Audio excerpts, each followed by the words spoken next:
got to give them a lot of credit for, they actually did make some progress too.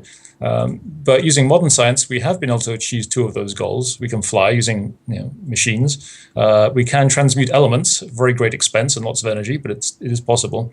So that leaves the final great alchemist goal of extending the human lifespan. And to me, that is the most important goal for our civilization, because what's happening right now is a Holocaust. Essentially, millions of people are dying. Every year we're dying in huge numbers, one at a time. So again, we don't think it's so bad because we don't see them all being shot to death in one place.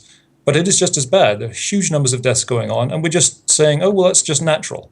And to me, that's not acceptable. The fact that it's natural doesn't make it okay. We need to stop people from aging. We need to stop people from dying.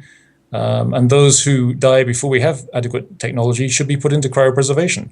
The fact that this is not a standard practice to me is kind of stunning. And I think we will look back at this point from the future and we'll say, what were these people thinking? They did nothing. They threw people away when they legally died.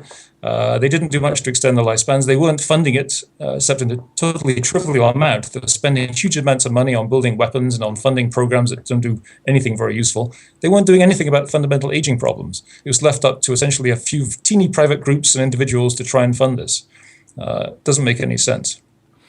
Aubrey de Grey, who is another anti-aging or super longevity enthusiast, often refers to, I think, about 100,000 people per day who are dying from old age, and has very serious problems with the term natural death.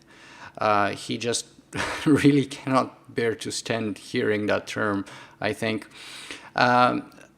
So is that the motivation behind your work, sort of achieving super longevity? Now that we've achieved the other two goals that the